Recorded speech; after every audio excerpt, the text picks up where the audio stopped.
Alors que le Québec a battu un record hier avec 2869 nouveaux cas, des milliers de Québécois reviennent du Sud encore aujourd'hui. Ceux-ci arrivent de la Floride. J'ai quelqu'un qui vient me chercher, qui va m'amener à la maison et tout est déjà organisé. Good food. Ils promettent tous de respecter à la lettre leur plan de quarantaine soumis au fédéral.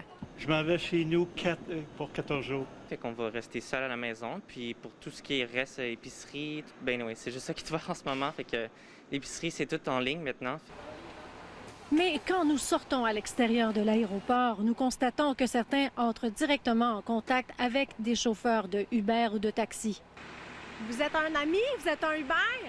Ces voyageuses en provenance de Washington embarquent dans ce taxi sans que le chauffeur ne s'informe.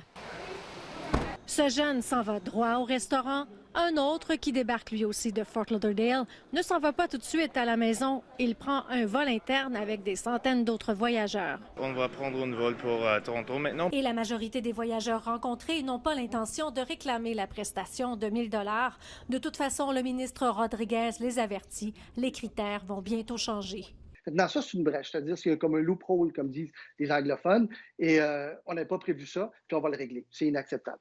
Pendant ce temps, les employés de la santé lancent un cri du cœur aux vacanciers et les prient de respecter la quarantaine. Les écoles restent ouvertes, on voyage, puis on fait tout, tu sais. C'est sûr que pour les professionnels en soins, là, c'est pas facile présentement. Dans la Naudière, les 3600 infirmières se sont fait dire le 31 décembre à midi que leurs vacances étaient annulées. Ils trouvent ça tellement absurde que là, elles pensent faire organiser un groupe de 100 infirmières qui vont partir en voyage, récupérer le 1000 $ en retour. Puis, comme ça, ben, ils vont pouvoir avoir 3 semaines de vacances qu'on ne veut pas leur donner, puis ils vont être payés en plus. Dans les circonstances, certains parents ne voient pas comment les écoles pourraient rouvrir le 11 janvier et ils ont interpellé le gouvernement Legault sur Twitter aujourd'hui. S'ils sont responsables, agissent, comme on dit, en bon père de famille, qu'ils voient les indicateurs qui sont rouges partout, c'est possible qu'ils reculent sur cette situation-là. Je le souhaite fortement. Questionné à cet égard, le cabinet du ministre de l'Éducation, Jean-François Robert, nous a envoyé une déclaration écrite.